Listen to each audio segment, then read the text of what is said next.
कुरान ने खबर दी कि एक क़यामत है जो यकीनन कायम होके रहेगी, लाजमी। और इस खबर की अल्लाह की नज़र में ही वैल्यू है, इतनी अहमियत है कि बड़ी बड़ी कौमों को इस बेस पर हलाक किया गया। उन्होंने पैगंबरों के कहने पर ये नहीं माना कि क़यामत कायम हो। पैगंबरों ने उनको बताया कि तुम्हें हिसाब किताब देना है। कौमों ने जवाब में क्या कहा कि ये मुमकिन नहीं है ऐसा कुछ, क्योंकि मान लेते ना कि हिसाब किताब देना है। तो आपको पता है कि पेपर में एग्जामिनर जो सवाल पूछता है, पूछेगा इस सवालों के जवाब पे नंबर मिलते हैं, इसके अलावा नॉलेज पे आपको नंबर नहीं मिलते। अगर हम मान लें कि क़यामत कायम होगी, खुदा हमें बदला देगा, जो पास होंगे उनको जन्नत और जो फेल होंगे उनको जहन्नम, अगर ये मान लें तो पास होने का मैयार और फेल होने का मैयार वो नहीं रहेगा जो दुनिया आज जिसको मैयार मानती।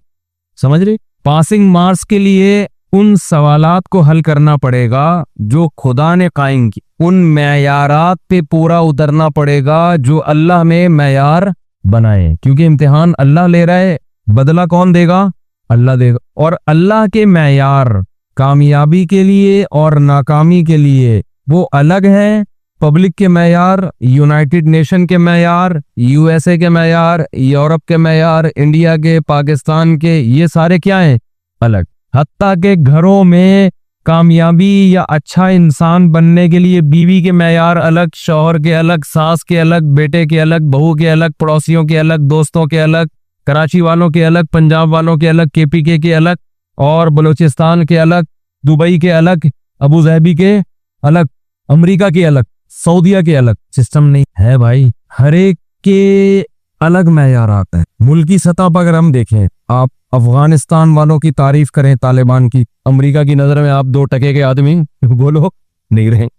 2 टके से मुझे दामाद पता नहीं क्यों याद आ गया। जब भी 2 टके का लफ्ज इस्तेमाल करता हूँ, क्योंकि मैंने बयान में कहा था ना कि दामाद की हैसियत ससुराल में आजकल 2 टके की, तो जब भी मुझे दामाद 2 टके का लफ्ज जहन में आता है ना, तो दामाद की तरफ दिमाग चल, जो शरीफ दामाद है उनकी बात करता हूँ। दामाद इस विषय में लगा रहता है कि 2 टके से मैं किसी तरह से कम से कम 2.5 टके का तो हो नहीं पा रहा। शरीफ दामाद जो आप देश बदमाशों के तो फिर हर जगह इज्जत। तो अगर आप हत्ता के मजहबी जो फिरके हैं ना, उनके भी अलग अलग मैयारात हैं। आप किसी फिरके की तारीफ कर दो, वो खुश हो जाएगा, दूसरा फिरका नाराज हो जाएगा। तो मुल्की सतह पर मैयार अलग अलग। अमेरिका के यहाँ अच्छा बनने का मैयार कुछ और है, हम उसको यहाँ की नेशनैलिटी देंगे, उसको यहाँ प्रोमोट करेंगे जो इन मैयारों पे पूरा उतरता हो। यूके वालों का मैयार अलग, क्योंकि आपको नेशनैलिटी दे, अगर आप साबित कर दें कि आप होमोसेक्स, दलाई से साबित नेशनैलिटी मिलेगी, ठा कर दे हो यार, कोई इंसानियत है, वीजा मिल जाएगा। अब मुझे ये बातें बताते हुए डर भी लगता है कि कहीं लोग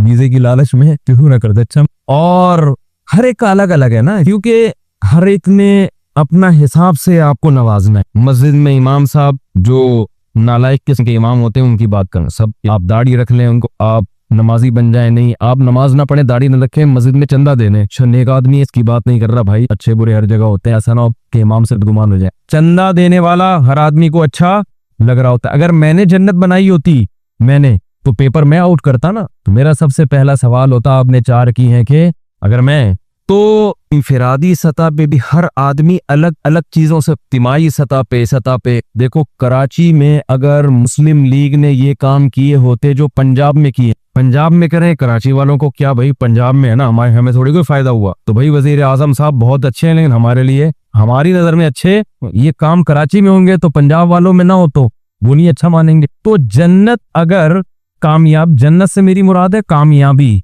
अगर हमारे हाथ में होती तो हर शख्स का मैयार कामयाब करने का, तरक्की देने का दूसरे से अलग है। औरत कहती है मेरा शौहर कमा कमा के सारा मुझे खिला दे, अपनी माँ और बहनों से भी मुझे तरजीह दे। जो बयान नहीं सुन रही वो औरतें, उनकी नजर में ये मियाँ बहुत अच्छा, मियाँ भी यही चाहता है कि सारे हुकूक मेरे अदा हों, भाई के, अपने बाप के, अपनी माँ के, औरत उन सबको भूल जाए। दोस्त ये चाहता है कि मेरा ये जो दोस्त है अपने भाई से बेशक बदतमीजी, मेरे साथ कैसा रहे, अच्छा रहे, तो हम उसे क्या कहेंगे, बहुत अच्छा फ्रेंड है मेरा। तो अगर आपने जन्नत बनाई होती, इस फ्रेंड को आप कहाँ ले जाते, जन्नत में। तो आखिरत का इनकार इसलिए किया जाता है कि अगर मैं और आप मान लेना आखिरत है तो हमें ये सारे मयारात को खत्म करना, ये मयार जीरो, इसकी कोई वैल्यू नहीं, उस पेपर पे काम करना पड़ेगा जो पेपर किसने दिया है, अल्लाह ने। लिबरल लोग इसी वजह से आखिरत इनकार कर, क्योंकि आखिरत को मान लिया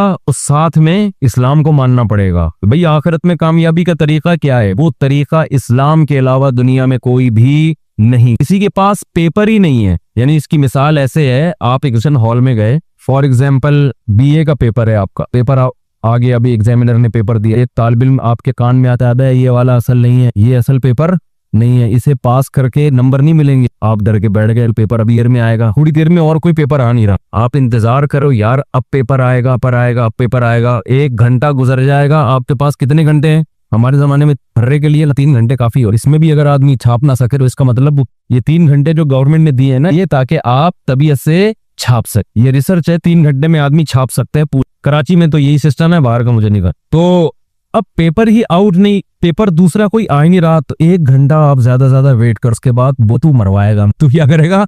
अगर कोई दूसरा पेपर है तो वो क्यों नहीं आ रहा? तो यही है भाई, यही लिखो बैठ के, जब तक कोई दूसरा पेपर नहीं आता हमने क्या लिखना है, यही लिख। आखिरत में किन उसूलों पे कामयाबी होगी, किसका क्या हक अदा करना पड़ेगा, इम्तिहान है क्या तुम्हारा, इसकी डिटेल इस्लाम के अलावा कोई बताता है ही नहीं। ये पेपर आउट इस्लाम नहीं किया है, दूसरा मजहब आउट ही नहीं कर सका, कोई अभी तक शाया नहीं कर सका। तो अब हमारे पास तो भाई आखिरत की एग्जाम की तैयारी के लिए इस्लाम के अलावा कोई और ऑप्शन बोलो है ही नहीं। लोग कहते हैं ना आप मुस्लिम क्यों हो, भाई तुम बता दो क्या हो जाए फिर हम, इसकी कोई पेपर ही नहीं है, अब यही करना है भाई, हम रिस्क नहीं ले सकते, दूसरा है तो लाओ ना। एक और मिसाल से देता हूँ बात, और खानदानी तरह से समझ में आया। एग्जामिनेशन हॉल में बैठे हुए, पेपर सामने आया, आपका कोई खैरफा उठ के आया, कान में बोला भाई ये वाला पेपर नहीं, आपने कहीं कह रहा हो कि बैठ के टांग पे, दूसरा पेपर आएगा, अभी घंटा हो गया, पेपर जो आया वो क्या आया, पेपर आया एक और वही लेकर आ गया ना, ये वाला ऐसा। आपने उससे कहा भाई दूसरा कहाँ है, उसने कहा चलो मैं से निकाल के ले आया। अब वो पेपर था फॉर एग्जाम्पल फिजिक्स का था, उसमें बीए में तो फिजिक्स नहीं होता, आर्ट्स है ना, उसमें आर्ट्स का कोई भी सब्जेक्ट, हिस्ट्री का था, वो तारीख का था वो पेपर, असल जो पेपर था। ये जो आपके पास पेपर आया है इसमें टोटल 2 सवाल हैं, हालांकि कम से कम 5-6 सवाल तो होते हैं ना, कम से कम भी बड़े से बड़े पेपर में, इसमें सवाल 1 या 2 भी थी, वो गरीब के, उनका टॉपिक से कोई ताल्लुक, लिखे हुए भी अजीब सी राइटिंग में, आपको पेपर की असल जबान ही समझ में नहीं आ रही है। आप कह रहे हो इसका तर्जमा करवा ले, वो कह रहे तर्जमा यहाँ मुल्क में, शहर में इसका तर्जमा जानने वाला, इस जबान का जानने वाला कोई भी नहीं है। इस पेपर का तर्जमा हम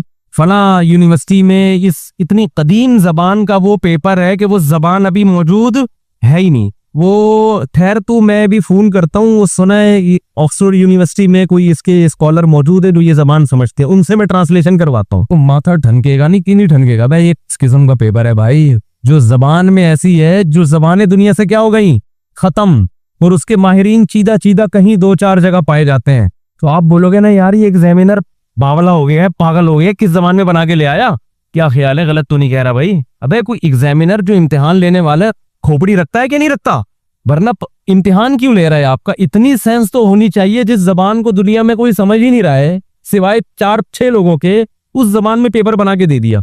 और जब आपने तर्जमा करवाया उस पेपर का, उस सवालात का, आपने बोला भाई ये ऐसा एक पेपर है जिसको टीचर भी हल, जो इस सब्जेक्ट का जो माहिर है ना, जो इस किताब को पढ़ाता है, वो भी इसको हल नहीं कर सकता। उसमें एक सवाल एक लिखा हुआ था कि आप कामयाब जब होंगे कि अगर कोई एक थप्पड़ मारे तो आप दूसरा थप्पड़ भी आगे कर, फिर आपके 100 नंबर। इतना मुश्किल पेपर हल कर सकते हो आप? बाइबल में यही लिखा हुआ है कि कोई एक थप्पड़ मारे तो दूसरा भी क्या कर दें आप? भाई क्या हो गया, मैं थप्पड़ मार थोड़ी रहा हूँ, आपको समझा रहा हूँ ना, तो बोलो तो सही। एक बाइबल में लिखा हुआ है कि हजरत ईसा की तालीमात है कि एक चमाट कोई मारे तो आप दूसरा डाल भी आगे पे। इतने पोलाइट बन जाएं आप, तो आप बोल रहे लिखने पर गवर्नमेंट की तरफ से कोई पाबंदी नहीं, लिखा हुआ बहुत अच्छा लग रहा है, प्रैक्टिकल लाइफ में ये मुमकिन नहीं लिखने, और हजरत ईसा नहीं लिख सकते ऐसी बात, न कह सकते बाद में एडिशन नहीं। एग्जामिनर में इतनी सेंस होती है कि वो पेपर में लिख क्या रहा है, बाकी पूरा पर्चा खाली पड़ा हुआ है ना, उसमें कोई हिदायत ही नहीं है, कोई लॉ ही नहीं है, कोई सवाल ही नहीं है कि ये करोगे तो इससे इतने नंबर, ये करोगे तो। एक पेपर आपके सामने आया, उसमें और अजीबोगरीब, अब मैं बहुत ज्यादा डिटेल में नहीं जा रहा, हर मजहब वाला मेरा बयान सुने फिर वो कहेंगे हमारे मजहब, ज्यादा डिटेल में जाना गवर्नमेंट की तरफ से पाबंद। खुलासा ये कि आपने कहा यार एक पेपर ये है, तारीख का पेपर है, इतना साफ सुथरा, इसमें पहला सवाल, दूसरा सवाल, तीसरा सवाल, चौथा सवाल, उसमें लिखा है ये वाला लाजमी है, ये ऑप्शनल है, इसके इतने नंबर, ये बेसिक सवाल है, इसको हल किए बगैर तो पास ही नहीं हो सकता। पासिंग मार्क्स के लिए कम से कम लाजमी सवाल भी होता है ना, ये लाजमी सवाल है। तो वो बड़ा मुनक्का और बड़ा तमीज से और हर चीज निखरी हुई लिखी है। दूसरे पेपर जो आ रहे हैं आपके पास वो ऐसे हैं कि आप कहते हो कि यार ये पेपर की अलामत है कि बनाने वाले के पास सेंस थी नहीं, तो आप उसको बोलोगे तू मुझे मरवा रहा है, जो आपको कान में बोलकर गया था ना, जो आपको कान में बोल गया था कि असल पेपर नहीं, असल पेपर मैं लेकर आ रहा हूं, तो आप वो जब लाएगा आप बोलोगे भाई ये देखने से लग रहा है कि ये बीए का पेपर तो हो नहीं सकती। वजह कता बता रही है इस्लाम के अलावा दुनिया में जो मज़ाहिब है ना उनकी असल जबानें खत्म हो चुकी हैं। असल जबानें, आप तौरात असल जबान में सुरियानी या इब्रानी जबान में है ना तौरात और इंजील, वो जब आप खुदा का पैगाम असल जबान में पढ़ोगे तो उसके जानने वाले आपको मार्केट में इतने थोड़े नजर आएंगे कि उनका ये भी नहीं यकीन कि सही तर्जमा कर भी रहे कि नहीं कर रहे। वो पेपर ऐसी जबान में है कि पता ही नहीं चलेगा। और इस्लाम की जो सरकारी जबान है वो अरबी है, ऐसी खानदानी जबान, ऐसी हिफाजत हुई है। 20 मुल्कों की कौमी जबान है अरबी, 20 अफराद की नहीं, 20 मुल्कों की। और जिन मुल्कों की नहीं भी है, जैसे पाकिस्तान की कौमी जबान अरबी नहीं है, उसमें भी लाखों लोग अरबी जानते हैं, लाखों उलमा, लाखों सोलहा। मेरी जबान अरबी नहीं है लेकिन मैं कुरान A to Z अल्हम्दुलिल्लाह अरबी में समझता हूँ, और ऐसे हजारों उलमा है, लाखों उलमा है। वो पेपर अगर अरबी में आया है तो उसके तर्जमे करने वाले करोड़ों लोग आपको मुआशरे में मिलेंगे, लिहाजा उस तर्जमे में गलती का इम्कान नहीं है, कोई करेगा तो पकड़ा जाएगा। और एक वो जबान है जिसके माहिरीन हिंदुओं की जो है ना संस्कृत जबान है, इतनी मुश्किल है। मैं भी कल्लात गया था ना, हिंदुओं से मैंने एक सवाल पूछा था महाराज से, मैंने कहा आपके यहाँ, क्योंकि हमने बचपन में अल्लाह माफ फरमाए फिल्मों में देखा था कि वो आग के गिर्द ना, वो जब शादी होती है तो वो पंडित जी कुछ पढ़ रहे होते हैं, जिस तरह आवाज आ रही होती है, इस तरह की कुछ आवाज आ रही हो। मुझे बचपन से ख्वाहिश थी इसका तर्जमा होना चाहिए। हो सकता है गालियां दे रहे उल्लू के पट्टे, तू क्या कर रहा है, तुझे शर्म नहीं आती है भाई, और वो भी कह रहे उल्लू के पट्टी, सोच ले अभी बेटा ना भाग जाए, कोई कुछ भी कह सकता है वो। और हो सकता है कोई नसीहतें कर रहा हो, तुम दोनों बहुत अच्छे हो, आपस में मिलजुल के रहना, बीवी को समझा रहा हो सास का ख्याल रखना, शौहर को समझा रहा हो तुम भी अपनी सास का ख्याल रखना। और ये भी हो सकता है और ये भी हो सकता है गालियां दे रहा हो। वो एक इमाम साहब जो थे ना, तो मेरा मकसद था वो महाराज से मैं ये पूछूं कि वो जो खुतबा पढ़ते हैं पंडित जी, जो हम बचपन में फिल्में देख के तौबा कर ली थी अल्हम्दुलिल्लाह हमने, अल्लाह माफ फरमाए, तो पंडित जी क्या पढ़ते हैं उसका तर्जुमा मिल जाएगा। लेकिन मैंने कहा वो कहीं ऐसा ना फील कर ले कि यार ये क्या कर रहा है, तो मैं फिर बहुत दबे दबे लफ्जों, क्योंकि मेरा मकसद तो ये था कि फसादात ना हो, मुस्लिम मोहब्बत से रहें आपस में, मजहबी इख्तलाफ तो है लेकिन लड़े तो नहीं ना। मैं तो वो मैसेज लेके गया था कि इंडिया के मुसलमान भी और वहां के हिंदू भी आराम से तमीज से मोहब्बत से रहे। लड़ाई तो जहां होगी फसाद होगा, फिर नतीजा तो क्या निकलता है। तो मेरा तो एक, अब मैं मोहब्बत के जज्बे से गया हूं और मैं पंडित जी से ये सवाल ज्यादा शुरू कर दूं तो नाराज ना, वो पंडित नहीं महाराज नाराज ना हो जाएगा, इसलिए मैंने पूछा नहीं। लेकिन दिल बहुत चाह रहा था कि यार मैं निकाह का खुतबा पढ़ता हूँ, मजमे में 10-20 लोग तो होते हैं जो खुतबे का मतलब वैसे ही समझ रहे होते हैं, और अगर सऊदी अरब में पढ़े तो 100% लोग समझ रहे होते हैं, 20 मुल्क वैसे ही समझ रहे होते हैं। हम जब निकाह का खुतबा पढ़ते हैं ना भाई, मैं निकाह का क्या खुतबा पढ़ता हूँ, अल्हम्दुलिल्लाह नहमदुहु व नस्तईनुहु, क्या मतलब, तमाम तारीफें उस अल्लाह के लिए हैं, हम उसकी हमद करते हैं, उसी से मदद तलब करते हैं। व नऊज़ु बिल्लाहि मिन शुरूरि अनफुसिना, हम अपने नफ्स के शर से पनाह मांगते हैं अल्लाह की। व मिन सय्यिआति अमालिना, अपने बुरे अमाल के शर से भी पनाह मांगते हैं। मन युज़लिलिल्लाहु फला हादिय लह, जिसे अल्लाह गुमराह कर दे उसे कोई हिदायत नहीं दे सकता। व मन यहदिही फला मुज़िल्ल लह, जिसे खुदा हिदायत दे उसे कोई गुमराह नहीं कर सकता। कैसा खूबसूरत कलाम है ना, खुतबे में, निकाह के खुतबे में पढ़ा जाता है। ये एक एक चीज समझ में आ रही है। तो मैं चाह रहा था पंडित जी आप जो पढ़ते हैं हमें भी पता चले आप क्या पढ़ रहे हैं, उनको क्या समझा रहे हैं आप। हम तो ये समझा रहे हैं, दूल्हा दुल्हन को उस वक्त बैठा के समझा रहे होते हैं इंसान के बच्चे बन जाओ, सही है ना, अल्लाह की हम्दो सना की, उससे मदद मांगी, अल्लाह के पास हिदायत है, उसी से हिदायत मांगो। फिर आगे खुतबे में क्या पढ़ते हैं, चलो इस बहाने थोड़ा सा निकाह का खुतबा भी आ जाए आपके सामने, ताकि आप लोग की जो शादियां हुई हैं आपको पता चले, आपको बताया क्या गया उसमें, ठीक है ना। फिर जो मसनून है आयत है, या अय्युहन्नास इत्तक़ू रब्बकुमुल्लज़ी खलक़कुम मिन नफ्सिन वाहिदा, क्या खानदानी आयत है, मसनून है ये खुतबे में। ऐ लोगो उस रब से डरो जिसने तुम्हें एक आदम से पैदा किया। अब मियां बीवी का मिलाप हो रहा है ना, मर्द और औरत का, उनको याद दहानी कराई जा रही है कि सबसे पहला मिलाप आदम और हव्वा का हुआ था। वो भी शादी थी और एक आज शादी हो रही है। वो खुदा ने अपनी कुदरत से आदम को पैदा किया, उनकी पसली से हव्वा को पैदा किया। उस रब से डरो। असल में तो वो ये सारी ये जो मियां बीवी की शादी है ये भी खुदा की कुदरत की एक दलील है। ये कुदरत उस वक्त से शुरू हुई थी जब आदम को मिट्टी से पैदा किया और उनकी ज़ौजा अम्मा हव्वा को पैदा करके वबस्सा मिनहुमा रिजालन कसीरन व निसाआ, उन दोनों के मिलाप से अरबों खरबों इन मर्दों और औरतों को जमीन में उस अल्लाह ने फैला दिया। ये उस खुदा की कुदरत है और उसी कुदरत का आज एक नमूना है ये दूल्हा और दुल्हन। वही अमल आज दोबारा हो रहा है, उन्हीं की बच्चे शादी कर रहे हैं और नस्ल बढ़ रही है। एक अकेले आए थे आदम, न अंडा मोड़ था, न न्यू कराची था, न पटेल पाड़ा था, न W11 थी, न 4L थी, है भाई, न पाकिस्तान था, न हिंदुस्तान था, न जापान, न अफगानिस्तान, न चीन, कोई कुछ भी नहीं, न सास, न बहू के झगड़े, न मार्केटें, न हैदरी की मार्केट, है भाई, न होटलों के पराठे, न चाय, न निस्वार, न पान, न गुटका, कोई टेंशन नहीं, अकेले आदम। अल्लाह कहते हैं मेरी कुदरत मिट्टी से बना के उनको सुलाया, उन्हीं की पसली से अम्मा हव्वा को निकाला और फिर बस्सा मिनहुमा, दोनों के मिलाप से नस्ल बढ़ती गई है। और आज देखो करोड़ों अरबों इंसान दुनिया में, रिजालन कसीरन व निसा, बेशुमार मर्द भी और बेशुमार औरतें भी। तो उसी की याद ताजा हो रही है। उन्हीं करोड़ों में से 2 आए हुए मौलाना तारिक मसूद साहब के पास कि हमारी शादी कराते, और वो भी 40 साल में जल्दी आ गए बयान सुन के, वरना इनका भी प्रोग्राम आने का नहीं था। क्योंकि मुझे ऐसे लोग मिल रहे हैं, मुझे वलीमे में बुलाया 40 साल का दूल्हा, कह रहे हजरत आपका बयान सुन के मैं जल्दी शादी का।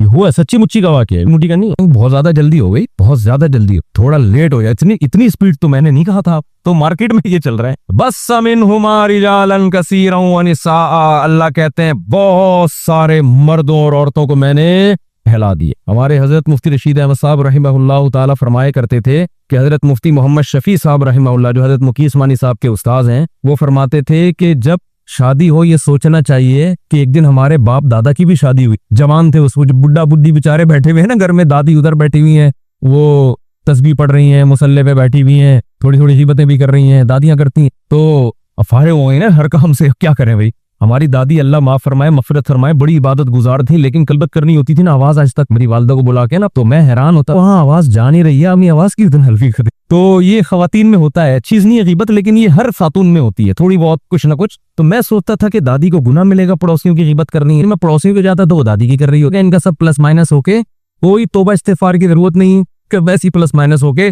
तो दादी, वो हजरत मुफ्ती शफी साहब रहमतुल्लाह अलैह फरमाया करते थे अपने बाप दादा को भी सोचना चाहिए कि भी एक दफा हुई थी। तो हमारे हजरत फरमाया, हजरत मैं तो ये सोचता हूँ कि आदम अलैहिस्सलाम की भी एक दिन हुई। कितना तेजी से टाइम गुजर रहा है कि नहीं गुजर रहा। सो निकाह में ये आयत पढ़ी जाती है, या अय्युहन्नास इत्तकू रब्बकुम, उस रब से डरो। ये सब ऐसा ही नहीं हो रहा, उसकी निशानियां हैं, उस पर ईमान लाओ, उसकी इताअत करो। तो आज जो दूल्हा दुल्हन की शादी हो रही है, ये भी उस खुदा का, वो जो कायनात पता नहीं कितने साल पहले बनी थी, लेकिन निकाह का सिलसिला कब शुरू हुआ? जब आदम को पैदा किया, अम्मा हव्वा को पैदा किया, उसी निकाह से अल्लाह ने लाखों करोड़ों इंसानों को भर दिया। अब उन्हीं में से आदम अलैहिस्सलाम का एक बच्चा आदम अलैहिस्सलाम की एक बच्ची के साथ निकाह कर रहा है। तो अल्लाह कहते हैं ये आयत पढ़ के उनको याद दिलाओ कि एक दौर था, तुम्हारे बाप आदम और तुम्हारी अम्मा हव्वा की भी शादी ही, और आज तुम्हारी भी हो रही है।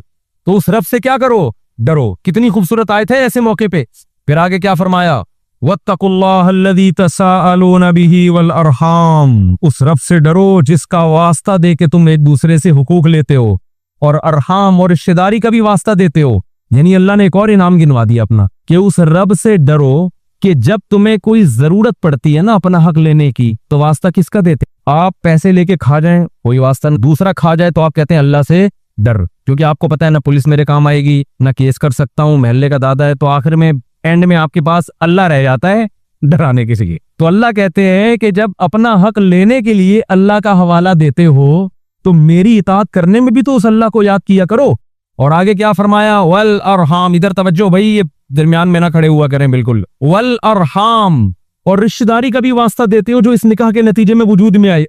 लोग रिश्तों का ख्याल करते हैं कि नहीं करते? किसी न किसी हद तक तो कर रहे होते हैं। भाई ये मेरा बाप है, ये मेरी अम्मा है, ये मेरी बेगम है, ये मेरा बच्चा है, ये मेरा दामाद है, ये मेरी सास है, ये मेरा भाई है, ये मेरी बहन है। तो एक दूसरे को वास्ते देते हैं कि नहीं देते? भाई तू, बाप कहता है भाई तू बेटा हूं, तुम, मैं तेरा बाप हूं, तू इसी का ख्याल कर ले। बेटा मैं तुझे कह रहा हूँ पानी पिला और तू नहीं पिला रहा, तो बाप ये थोड़ी कहेगा कि मैं एक इंसान हूं। बाप क्या कहेगा, मैं तेरा बाप हूं। ये नहीं कहेगा इंसानियत के नाते, कहेगा भाई मेरा हक पहले है। बेटे ने अब्बा से पैसे मांगे, अब्बा नहीं दे रहे, तो बेटा ये नहीं कहेगा अब्बा मैं भीख मांग रहा हूँ, मैं पैसे मांग रहा हूँ, और जो है आप इंसान होने के नाते मेरी मदद नहीं कर रहे, बल्कि आप किसका वास्ता देंगे? इंसानियत का वास्ता देंगे तो क्या कहेगा, इंसान करोड़ों दुनिया में पड़े हुए, जा कशकोल लेके किसी से मांग ले।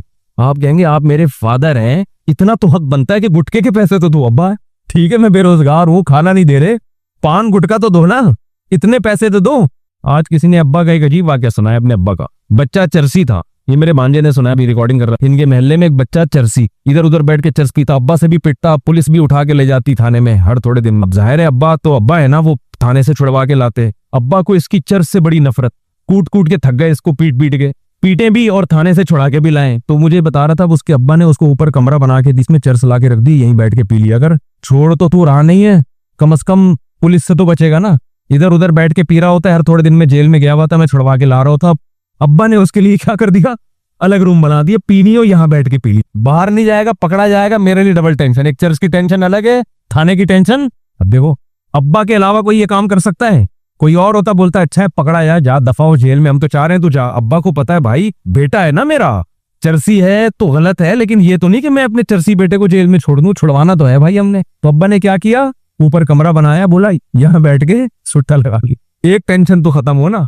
तो बेटा अब्बा को किसका वास्ता देता है? अब्बा का। जहां फंसते हैं रिश्तेदारी में, शौहर बीवी को घर में रख के सारी जिंदगी खिलाता है, जिस दिन ना खिलाए बीवी क्या ताना देगी, मैं आपकी वाइफ, यही ताना देगी कि नहीं? वैसे किसी पे खर्च करते रहो ना दो, कोई ताना नहीं दे सकता वो। इसी तरह आपने बेगम से कोई खिदमत ली, बेगम आज थका हुआ हूं, आज तुम चाय बना के पिला दो मुझे, बेगम ना पिलाए, आप फौरन ये थोड़ी कहेंगे मैं वसीम भाई हूं, मैं वसीम बिन सलमान हूं, मेरे अब्बा का नाम सलमान है और मेरा नाम क्या है, मैं पाकिस्तानी हूं, मैं कराची का हूं, ये बोलोगे? इस बेस पे वो ले आएगी। अगर आपने कहा मैं सलीम हूं, मुझे चाय पिलाओगे, कि सलीम तो दुनिया में बहुत है, फिर सब सलीमों को उठा के ले आया, मैं सबके लिए चाय पिलाऊं। आप रिश्ते का वास्ता दोगे, मैं तुम्हारा इत्तेफाक से वंस अपॉन अ टाइम कि मेरी आपसे शादी हुई, इस सिलसिले में मैं हाजिर हूँ। एक आदमी की शादी हुई ना, तो दुल्हन के पास गया, बात कैसे शुरू करे, शुरू कर दे जैसे कर ले, वो बड़े अदीब, उन्होंने कहा बड़ी हर बात, ये तो बहुत देर सोचता रहा, शुरू कैसे कर, तो ऐसे श्री की मेरी कल आपसे सिलसिले में हाजिर हुआ, मेरी कल आपसे शादी हुई थी, इस सिलसिले में हाजिर हो। तो अब्बा को आप वास्ता किसका देंगे? अब्बा का। तो ये जो अब्बा वजूद में आए, अम्मा वजूद में आई, बेटा वजूद में आया, फिर बहू है, सास बहू को किसका ताना देती है, तो मेरी बहू हो के मेरी खिदमत नहीं कर रही है। भाई ये रिश्ते अगर ना हो तो हर आदमी इंडिपेंडेंट हो, अपना खाओ, अपना कमाओ, अपने मरो, बस कोई जनाजा भी नहीं पड़ेगा आपका। जनाजा भी आजकल रिश्तेदार ही पढ़ रहे होते हैं, अगर कोई पढ़ रहा है ना दूसरे, तो वो भी आपके रिश्तेदारों के रिलेटिव होते हैं, उनके ताल्लुक के मुताल्लिकीन होते हैं, उनके ताल्लुक से। असल तो सारी बेस ही कहां से शुरू होती है? रिश्तों से। और रिश्ते वजूद में आते हैं उस अमल से जो मियाँ बीवी के दरमियान अभी अकद वजूद में आने वाला है निकाह के मौके पे। तो अल्लाह ने उन रिश्तों का भी वास्ता दिया, फरमाए जो निकाह के नतीजे में रिश्ते वजूद में आ रहे हैं, तुम्हारे अब्बा का निकाह अम्मा से हुआ, उसके नतीजे में फिर तभी तो तुम्हारा अब्बा बेटी की शादी के लिए इतना परेशान था कि अब्बा है वो, उसी ने इस दामाद को तलाश किया, भाई ये बंदा मेरे लिए ठीक लग रहा है बेटी के लिए। तो ये जो तुम्हें नेमत मिल रही है ये किन बेसिस पे मिल रही है? रिश्तों की। और उन रिश्तों के तुम वास्ते देते हो, तो ये रिश्ते बनाने वाला कौन है? अल्लाह। उस अल्लाह से डरो। मियाँ बीवी को बताया जा रहा हो और एन उस निकाह के मौके पे उस अल्लाह के एहसानात की धजियां उड़ाई जा रही थी, डांस, लड़के लड़कियां, मिक्स गैदरिंग जो होता है शादी हॉलों में। मैं तो कहता हूँ यार इतनी बड़ी अल्लाह ने नेमत दी, तुम्हें निकाह के बंधन में बांध लिया। ये हम हिंदू थोड़ी हैं, हम ईसाई थोड़ी हैं भाई, हम मुल्हिद थोड़ी हैं कि ये खुद से हो रहा है। ओ भाई ये तो अल्लाह का बनाया हुआ निजाम है, हम उस निजाम से फायदा उठा रहे और बेपना फायदा। तो कम से कम उस मौके पर तो इंसान ये नाच गाने और बेपर्दगी और शराब कबाब ना हो, ये खुदा को कितना गजब आएगा। और इसका अल्लाह इंतकाम लेते हैं। इंतकाम क्या लेते हैं? देख लो इन लिबरल लोगों के यहाँ कैसे इश्क मुआशके होते हैं, शादी के थोड़े दिनों बाद इनके फड्डे स्टार्ट। ये नफ्स परस्ती है ना, ख्वाहिशात के गुलाम है। डायलॉग बड़े होंगे, डायलॉग बड़े होते हैं ऐसे, और हम यूं एक्चुअली एक दूसरे को सबर तहम्मुल, और आप हालात जाके देखोगे तो वो रिलेशन नहीं होता जो दीनदारों में आपस में रिलेशन, कुर्बानी के जज्बे नहीं होते। मैं अक्सर एक वाकया बताता हूँ, हमारे एक दोस्त ने बताया, मैंने गरीब रक्शे वाले पठान को देखा, उस बीवी हॉस्पिटल में थी, वो बेचारा रक्शे वाले का इंतकाल हुआ ना, उसी को इतना गम हुआ है कि अपने शौहर के जूते उठा के अपने सर पे रख लिए कि मेरे सर का ताज दुनिया से चला गया। क्या ताज था, बेचारा रक्षा चला के क्या खिलाता होगा, कितनी मोहब्बत। ये मोहब्बतें आपको फिल्मों ड्रामों में तो नजर आएंगी, लेकिन उन फिल्में ड्रामे वालों की जो प्रैक्टिकल लाइफ है उसमें नजर नहीं आएगी। लेकिन रक्शे वालों और टमाटर वालों के यहाँ ये मोहब्बतें आपको नजर नहीं आएंगी कि डायलॉग नहीं मिलेंगे आपको, लेकिन जब आप उनके घरों में जाके देखोगे तो इससे ज्यादा मोहब्बतें नजर आएंगी आपको। जो कुर्बानी दे रहा है, जो खर्च कर रहा है, वफा मिलेगी आपको, क्योंकि नफसानी ख्वाहिशात के गुलाम नहीं होते। खैर, जल्दी से मैं ये खुतबे का तर्जमा करके फिर अपने असल टॉपिक पर आता हूँ। जब हो ही गया तो एक दफा हो ही जाए। बहुत से लोग कई दफा पर्चियां दे चुके हैं खुतबे का तर्जमा जल्दी जल्दी। तो हम क्या करते हैं, वत्तकुल्लाह अल्लज़ी तसाअलूना बिहिल अरहम। दूल्हा दुल्हन को समझाया जा रहा था इंसान के बच्चे बन जाओ। ये खुतबा ऐसा है, आप नेट पे लिखो इसका तर्जमा आ जाएगा। पंडित जी के अल्फाज लिखो तो नेट बोलेगा पता नहीं क्या बोल रहा है भाई, तो मेरी खुद समझ में नहीं आ रहा। वो पंडित जी से पूछने पड़ेंगे। मैं तो गया था पंडित जी से पूछने के लिए, भाई कुछ बताओ, लेकिन वो फिर नाराज ना हो। महाराज थे वो पंडित, पता नहीं महाराज मुफ्ती में क्या फर्क हो, मुफ्ती आजम होते और महाराज नॉर्मल मौलाना होते हो, शायद ये होता हो, वल्लाहु आलम। खैर, फिर अल्लाह ने क्या फरमाया, दूसरी आयत जो पढ़ी जाती है, या अय्युहल्लज़ीना आमनू तक़ुल्लाह वक़ूलू क़ौलन सदीदा। ईमान वालों, अल्लाह से डरो और हमेशा सीधी सीधी बात किया करो। क्या किया करो? ये नहीं कि सच्ची बात। क़ूलू क़ौलन सादिक़ा नहीं कहा अल्लाह ने, क़ूलू क़ौलन सदीदा। सदीदा मतलब ये टेढ़ी मेढ़ी आड़े तिरछे नहीं चल बातें नहीं की। इससे फायदा क्या होगा? युस्लिह लकुम अमालकुम, तुम्हारे अमाल को दुरुस्त कर दे। ये मियाँ बीवी को समझाया जा रहा होता है कि अभी सीधी बात करना सीखो। टोपियां घुमाना शोहर बीवी को, बेगम मियाँ को पूरी जिंदगी किस पे चलती है? सीधी बात करते ही नहीं। ससुराल से अलग आड़ी तिरछी बातें, ससुराल वाले दामाद से अलग, बेटी से अलग। घरों में जो आग लगती है सीधी बातें करने से लगती है, आड़ी तिरछी बातें करने से। झूठ घुमाते हैं बातों को, सही बात ही नहीं करते, तो उससे क्या होता है? आमाल खराब होना शुरू होता है। जब आदमी को पता होता है ना मुझसे कोई पूछेगा तो मुझे सच बोलना पड़ेगा, तो वो काम ही ऐसा नहीं करता कि जवाबदही मुमकिन ना हो। तो ये मियाँ बीवी को तमीज से नसीहत की जाती है। और फिर हदीसें पढ़ी जाती हैं, अन्निकाहु मिन सुन्नती, निकाह मेरी सुन्नत है। फमन रग़िबा अन सुन्नती फलैसा मिन्नी, जो मेरी सुन्नत पे नहीं चलेगा वो मुझसे नहीं होगा। दूल्हा को हौसला अफजाई की, तू बेटा जिंदगी में पहली दफा कोई इंसान ढंग का काम कर रहा है, तू नबी की सुन्नत को बोलते क्यों नहीं भाई? और इत्तेफाक की बात है, दूसरी शादी में भी और चौथ क्या मतलब दूसरी में भी उसको अप्रिशिएट किया जाता है सुन्नत कर। ये वैसे ही दरमियान मैं आपको पता है इस टॉपिक पर आजकल नहीं बोल। तो आगे अल्लाह ताला के आगे क्या हदीस में जो खुतबे में पढ़ा जाता है, क़ाल नबी सल्लल्लाहु अलैहि वसल्लम तज़व्वजुल वदूदल वलूद फ़इन्नी मुबाही बिकुमुल उमम। ऐसी औरत से निकाह करो, मोहब्बत करे और तुम्हें औलाद ज्यादा दे, मैं क़यामत के दिन तुम्हारी कसरत पे फख्र करूंगा। मियाँ बीवी को समझाया जाता है नस्ल मत रोकना, तुम्हारा मिलाप पायदार, कामयाब, खुशियों भरा और आखिरत में तरक्की का सबब जब ही हो सकता है जब तुम दोनों औलाद की कसरत चाहो। शुरू में ही चाहते हैं कि हमारे औलाद ना हो, इसकी भी नफी की गई। और क्या पढ़ा जाता है खुतबे में, वक़ाल नबी सल्लल्लाहु अलैहि वसल्लम तज़व्वजू वला तकूनू करुहबानिन नसारा, निकाह करो ईसाइयों के पादरियों की तरह ना बनो। मैं भी जब कल्लात में गया ना, दो महाराज से मुलाकात हुई, दोनों की शादी नहीं हुई थी। एक तो यंग थे जरा, दूसरे थोड़े एजेड थे, उनका इंटरव्यू नहीं आया। तो वो भी नहीं, इतने बड़ी उम्र के हो गए, उनके बच्चे घूम रहे हैं वहां। मैंने बार बार पूछा ये बच्चे आपके हैं? कह रहे नहीं मेरे नहीं है। फिर मैंने पूछा मेरे ये बच्चे आपके हैं? कह रहे मेरे नहीं है। भाई मैंने तो शादी नहीं की। एकदम मेरे शौक हुआ, मैंने कहा महाराज क्या कर रहे हो? पुराने को डायलॉग याद है ना, वो महाराज इस तरह के एकदम स्टाइल से आता था, महाराज तुम मेरे मुंह से एकदम महाराज आप अपनी एज देखो कैसे ही गुजारा हो रहा है। तो उन्होंने कहा भाई हम जो मंदिर के लिए कुर्बानी देता है ना, फिर अपने पुराने वाले महाराज की दिखाई, ये मेरे पीर थे, इनका मैं नाइब बना था। तो जो अपने आप को मंदिर की खिदमत के लिए वक्फ कर देता है, शादी नहीं करता कि बस मंदिर की खिदमत ही करनी है, वो फिर इस मंदिर का महाराज बन। उनका मजहब होगा, मैं उन पे तंज नहीं कर रहा, वो उनका जो मजहब उनको सिखाता है। मैंने उनसे कहा लेकिन मुझे तो मौका मिल गया। मैंने कहा आपका मजहब आपको ये कहता है कि आप शादी ना करें, हमारा मजहब हमें ये कहता है कि मर रग़िबा अन सुन्नती फलैसा मिन्नी। नबी ने फरमाया जो निकाह ना करके मेरी सुन्नत से एराज करेगा उसका मुझसे कोई ताल्लुक। और हुब्बिबा इलैया अन्निसाउ वत्तीब, नबी ने फरमाया दुनिया में दो चीजें महबूब हैं, एक निकाह की कसरत और एक खुशबू। तो हमारे नबी तो बिल्कुल इसके अपोजिट चले हैं, बिल्कुल इसके बरक्स। तो ये नहीं कि निकाह करना है, कसरत निकाह की तरगीब है। मैंने कहा हम तो रहबानियत के बिल्कुल अगेंस्ट चलते हैं। तो मुझे उस वक्त वो हदीस समझ में आई कि आप ईसाई भी ये करते थे, पादरी निकाह नहीं करना।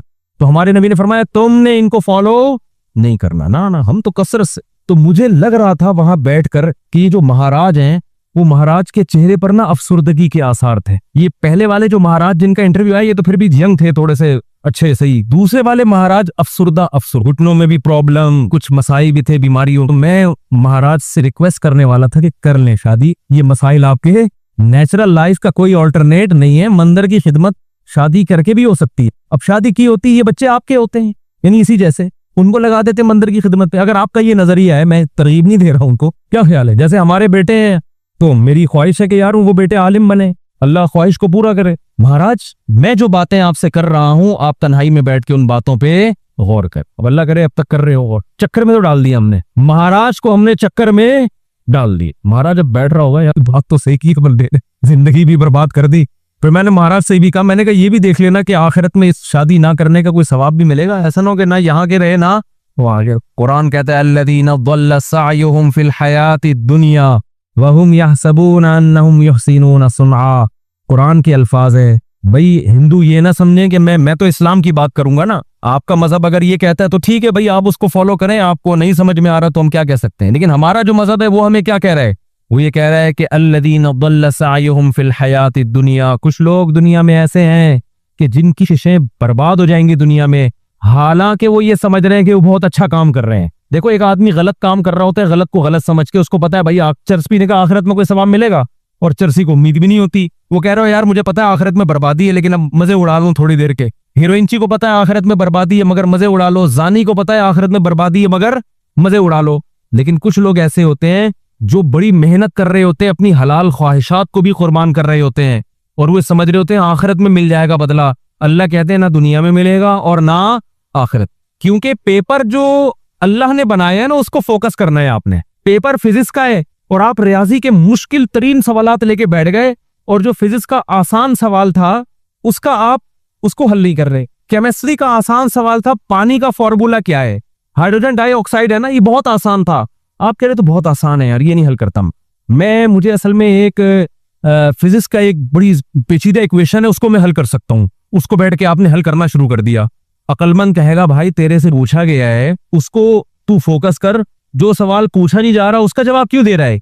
अब आप जवाब में क्या, यार देखो मेरी इतनी मेहनत करके मैंने फिजिक्स की इक्वेशन को हल किया है, मैं ये सोच भी नहीं सकता कि मुम्तहिन और एग्जामिनर मेरी इस मेहनत को जाया कर दे, यकीनन 100 नंबर देगा। तो क्या 100 नंबर तुझे हाइड्रोजन डाइऑक्साइड लिख देता मिल जाता, आपके इतने आसान सवाल के 100 नंबर नहीं हो सकते। ये दलील सही होगी यारी बात मेरा, और भाई ये दलील बिल्कुल गलत होगी कि ये नहीं देखा जाता कि सवाल मुश्किल है या आसान। हमने देखा ना यूट्यूब पे एक हिंदू क्रॉलिंग करता हुआ पता नहीं दिल्ली से यूपी जा रहा है या कहाँ जा रहा है, लेट के कह रहा है भाई ये पता नहीं कौन से भगवान है जिसकी रोश हो जाएगी। तो आप मेहनत बहुत कर रहे हैं, इसका रिजल्ट क्या है, जीरो। नबी सल्लल्लाहु अलैहि वसल्लम को इत्तला मिली ना कि एक पैदल हज करने जा रहा है कोई, मन्नत मानी हुई और ताकत भी नहीं थी, आपने फरमाया अल्लाह को इस जरूरत नहीं है कि तुम अपने आप को इस मुसीबत में डालो, ये तो तुम्हारी अपनी तुम्हारी वो है ना, अगर आप में इस्तिताअत नहीं और आप पैदल जा रहे हैं हज करने के लिए, तो ये वो चीजें जो आपने अपने ऊपर लाजिम कर ली हैं। तभी कुरान कह रहा है ला तुहर्रिमू तय्यिबाति मा अहल्लल्लाहु लकुम, जो पाकीज़ा चीजें अल्लाह ने हलाल कर दी उनको हराम मत करो, अपने ऊपर खामखा की पाबंदियां मत लगाओ। इन पाबंदियों से तुम तो डिप्रेशन में जा सकते हो, सेहत बर्बाद कर सकते हो। ये हमसे उम्मीदें मत लगाना कि आखिर में तुम्हें आखिरत में इसका अजर मिलेगा, 0 नंबर होंगे तुम्हारे, बल्कि उल्टा गुनाह होगा। तो मैं उनसे कह रहा था भाई तुम शादी कर लेते, बीवी बच्चे होते, तुम्हारी डिजायर्स पूरी होती, सेहत अच्छी होती, तुम्हें औलाद मिलती, औलाद के तो देख के इंसान की बातें खिल जाती हैं। लेकिन महाराज का अपना नजरिया, वो अपनी सोच, भारत ये बात, हाँ निकाह के खुतबे की बात कर रहा था, तो नबी ने क्या फरमाया, तज़व्वजू वला तकूनू करोमान नसारा, निकाह करो भाई राहिबों की तरह मत बनो, वो समझते हैं ना करके अल्लाह को खुश कर लेंगे, ऐसा नहीं है। निकाह करने से अगरचे तुम्हारी ख्वाहिश पूरी हो रही है, तुम्हारी डिजायर्स पूरी हो रही है, तुम्हारे लिए एक लज्जत का सामान पैदा हो रहा है, लेकिन इस डिजायर्स पूरी करने से अल्लाह नाराज नहीं होता, बल्कि अल्लाह और खुश होता है, क्योंकि अल्लाह ने ये रखी इसलिए कि ताकि मर्द औरत के हुकूक उठाए, जिम्मेदारियां उठाए, उसकी औलाद की तरबियत करे। अगर ये डिजायर्स पूरी करने पर पाबंदी लगा दी जाती, औरतों का भी बेड़ा गर्क होता और तुम्हारा भी, और नस्ल भी ना बढ़ती जो अल्लाह चाहता है।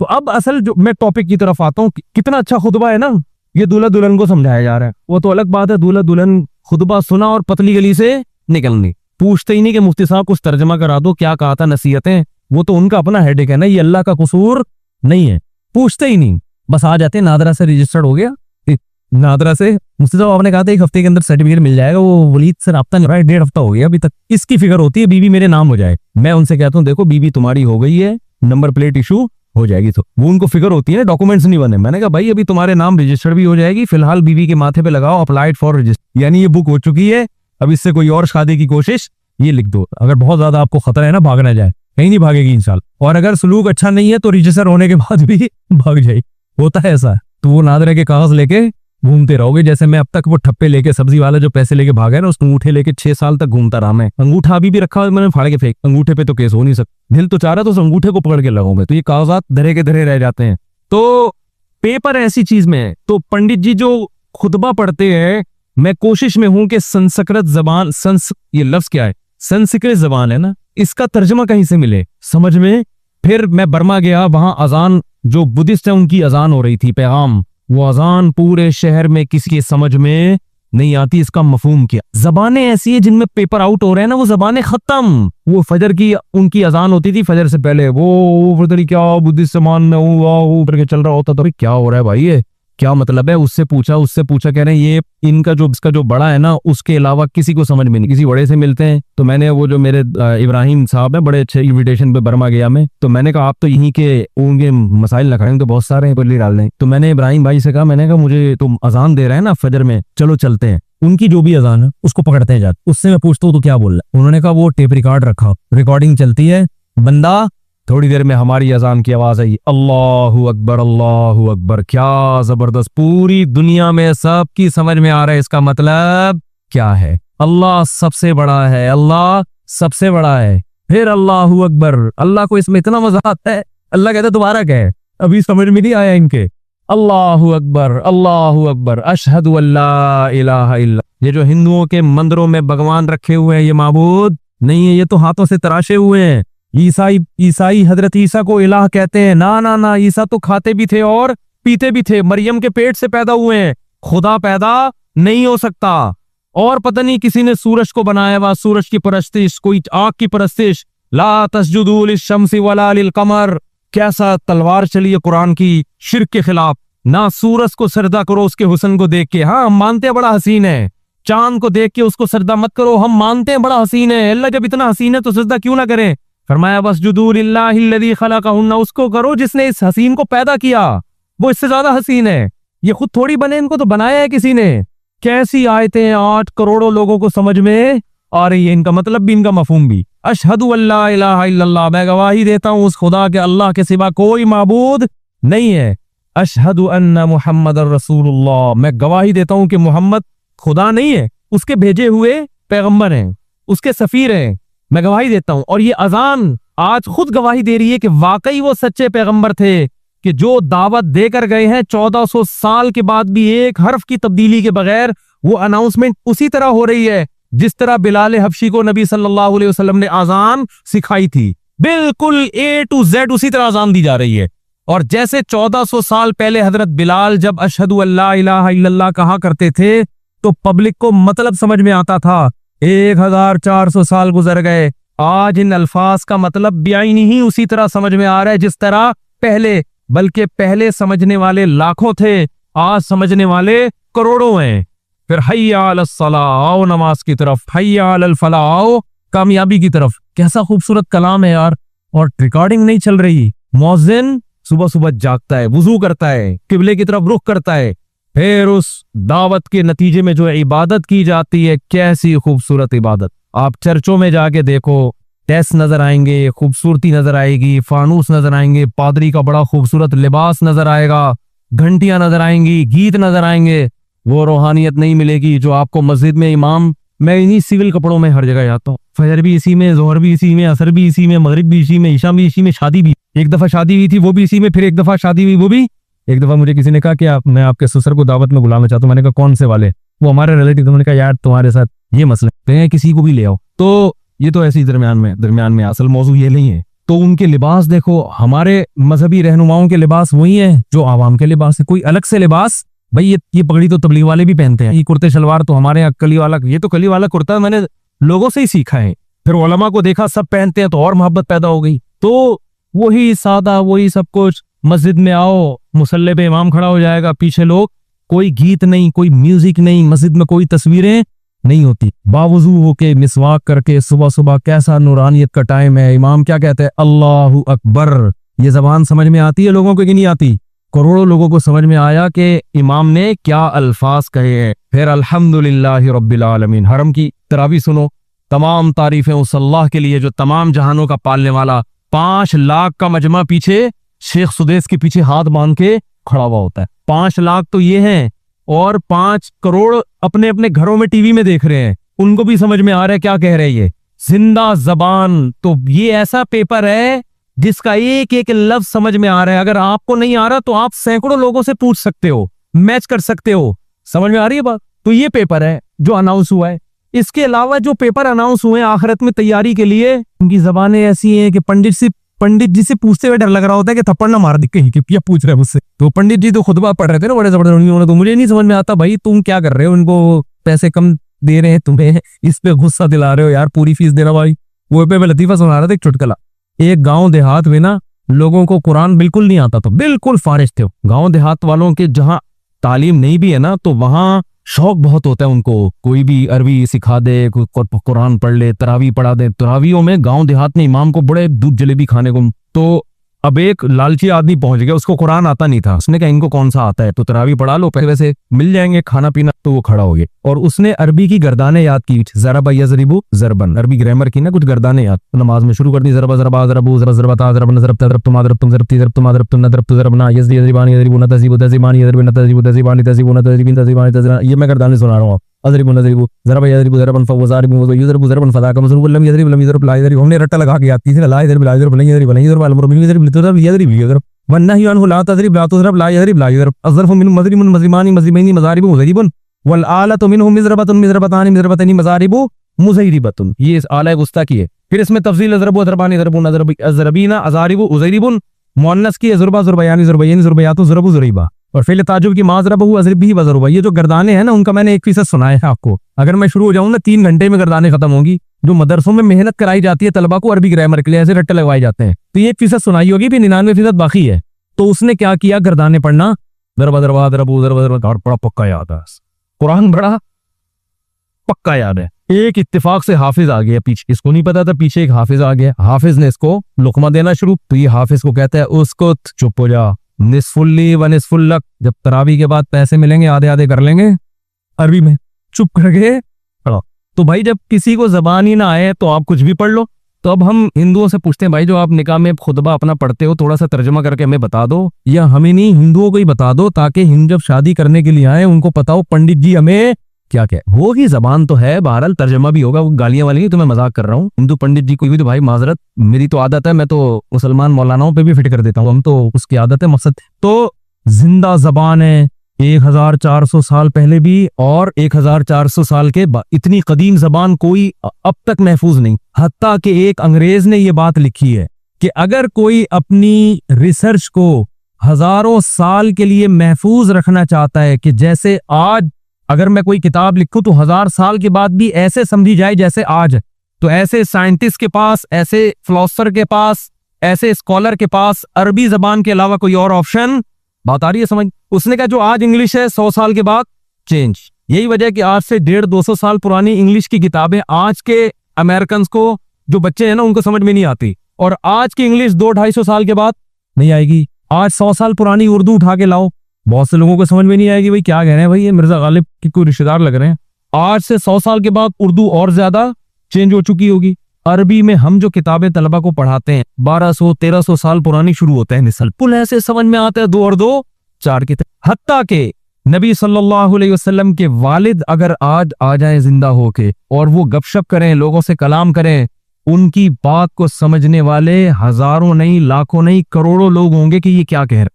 लेकिन उस दौर में जबान वाला शख्स आज आ जाए, एक बंदा भी आपको शायद ना मिले जो उसका मतलब समझ रहा हो कि ये क्या बोल रहा है। कुछ शायद कोई यूनिवर्सिटी में कुछ चंद स्कॉलर्स हों जिन्होंने कदीम जबानों पे मेहनत की, वो भी चंद एक लोग हुए। तो भाई आखिरत पर अगर आप यकीन करोगे, आखिरत पर मानोगे कि आखिरत है, तो आपके पास इस्लाम के अलावा आखिरत की तैयारी करने के लिए इस्लाम के ऑप्शन के अलावा कोई ऑप्शन है ही नहीं, क्योंकि पेपर जिस जबान में समझ में आता है वो इस्लाम ने ही आउट किया है, और पेपर का जो तर्ज तहरीर है और जो उसमें सवालात हैं वो सवालात बता रहे हैं कि ये वाकई किसी समझदार ने, किसी ऐसी जात ने अनाउंस किया है जो पेपर बनाने की अहल है। उसमें सवालात भी मुतय्यन, जवाब भी बता दिया, और ऐसे जवाबात हैं जो फितरत को अपील भी करते हैं, नेचर को अपील करते हैं।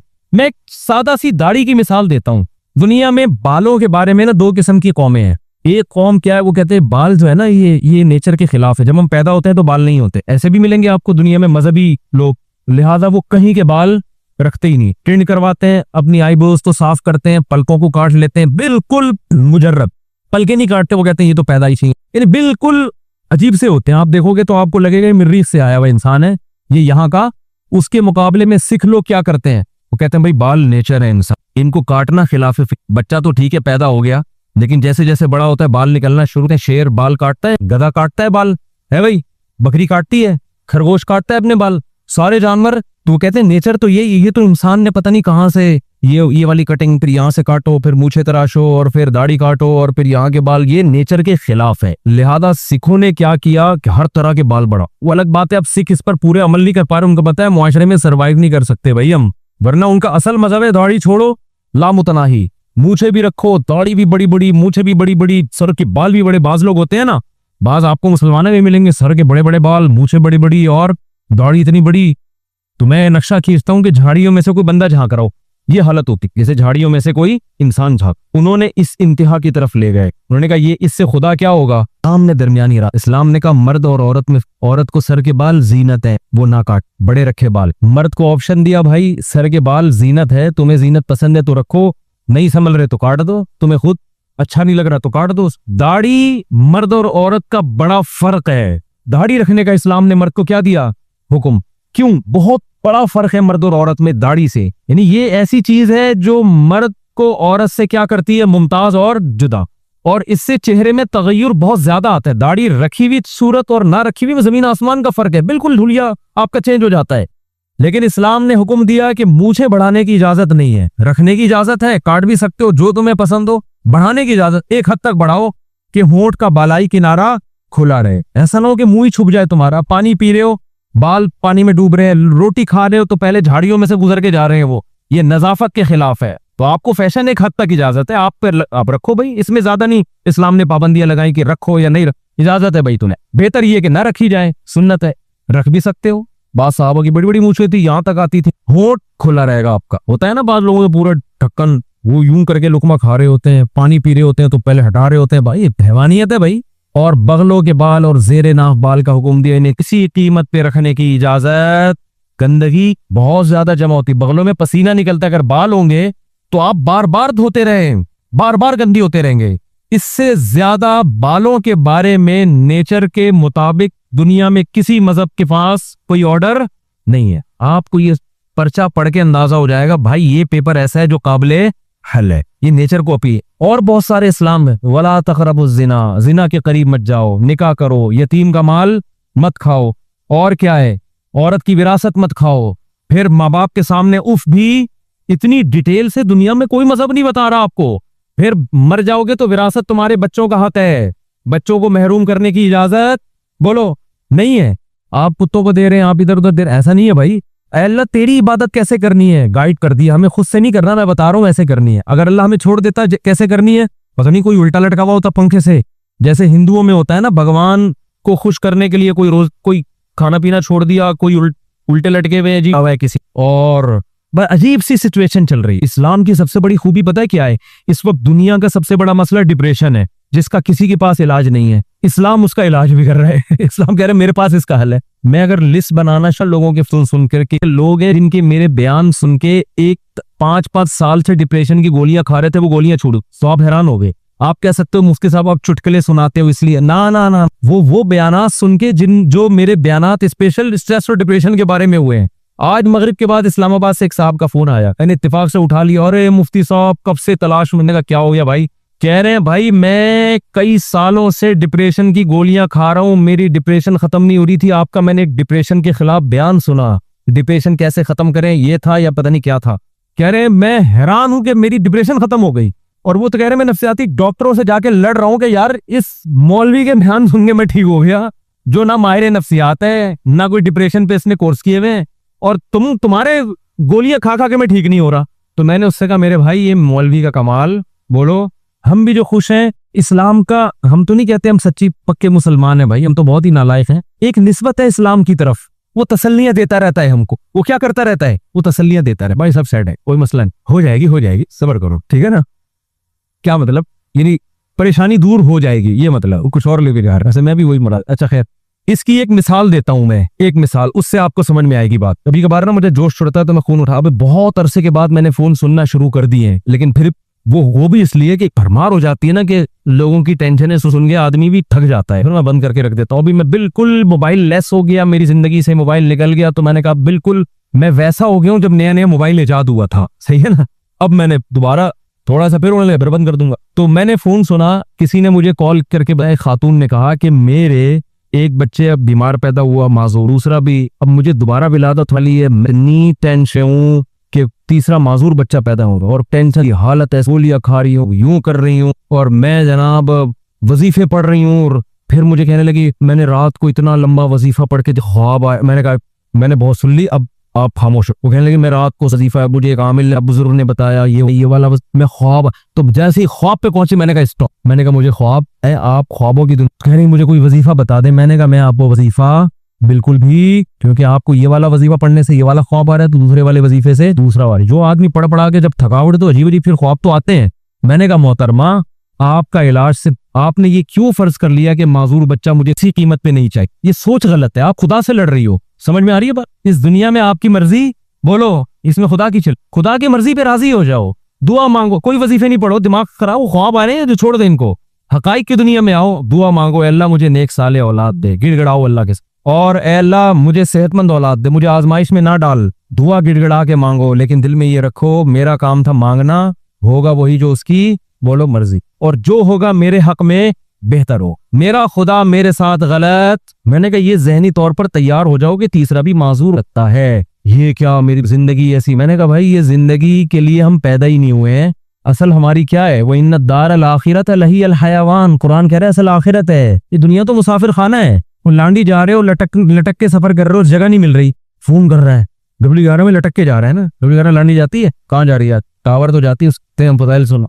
है ऐसा नबाज से आप डब्ल्यू11 में बैठे, जगह नहीं मिली, लटक के जा रहे हैं आप, गानों की आवाज आपको खिड़की से होती भी आ रही है, डब्ल्यू11 में तो लोग गाने सुनने के लिए बैठ, आपको मजा ही नहीं आ रहा, और फिर पाँव में खड़े हुए आप, अब उधर फोन कर रहे हैं, उधर फोन कर रहे हैं, मुफ्ती साहब कोई वजीफा बता दें इसमें मिल जाए। मैं क्या बोलूंगा, अबे भाई टावर उतर जाएगी गाड़ी, सबर कर ले थोड़ा सा, जो बैठे हुए वो भी टावर पे उतरेंगे, तेरा बाप भी टावर पे उतरेगा, तमीज से अगर समझ में नहीं आएगी ये बोलूंगा ना, उतर जाएगा टावर पे, सबर कर ले।